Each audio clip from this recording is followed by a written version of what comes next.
I am the handmaid of the Lord. Let it be done to me according to your word. Gospel of Luke, chapter 1, verse 38. Dear brothers and sisters in Christ Jesus, today we celebrate the fourth Sunday of Advent. And today we reflect on this day the theme, a mother's wisdom. And this theme could be divided into four parts. Firstly, the call of God. Secondly, the objection to the call. Thirdly, God ignores the objection. And fourthly, God's reassurance to the prophet.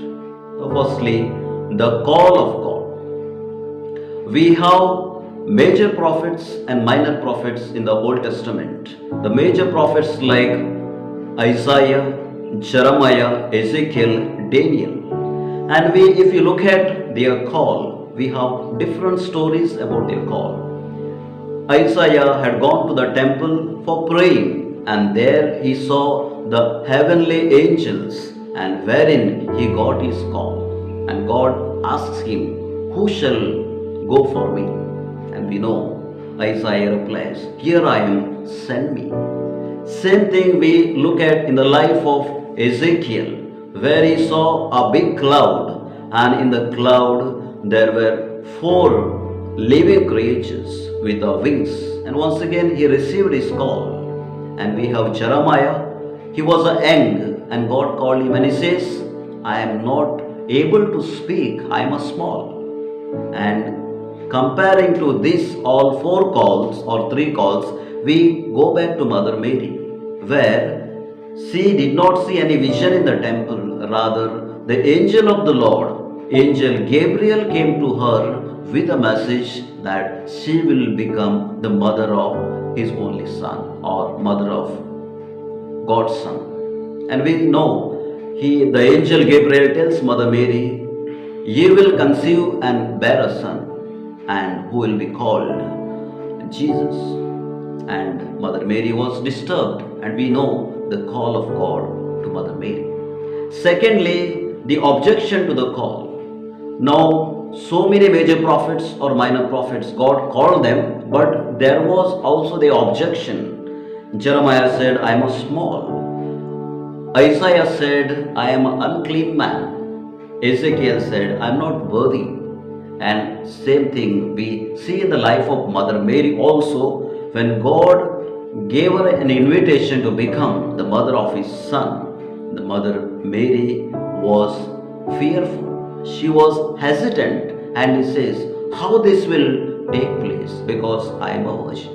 It's the objection to the call of God. And thirdly, we see God ignores the objection. Now, God always chooses those whom he likes. We may think that I am not able, I am not capable, but God knows our capacity. We take all these prophets who felt before God's call, they were unable, they were unworthy, but God says, "You are worthy because I choose you." And God chooses all of us, those whom he likes, according to his own time. And we see the life of Mother Mary also. He called her, and he energized her, and he invited her to be the mother of his son. And lastly, we see God's reassurance of commitment to the prophet. What does Mary's call to be a prophet consist? We know different prophets who had their specific call, and they could fulfill as a prophet. How Mother Mary could be called as a prophet? And if we take the life of Mother Mary, the day one she was conceived in the womb of Anne, and later Annunciation. From there follows the life of Mother Mary as a prophet. She took the message of God from the angel, and ever since she had a struggle in her life. Maybe giving birth to Jesus.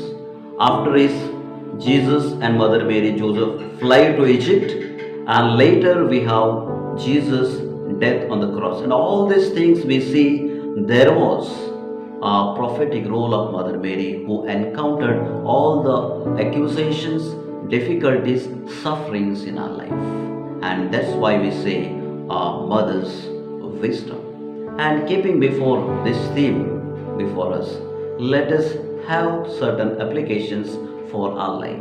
The firstly, how do you respond to God's call today? Secondly, what God assures you today? And finally, what are the resolutions you made for this Christmas? To conclude, I quote St. Bernard. He says, the whole world is waiting for Mother Mary's yes.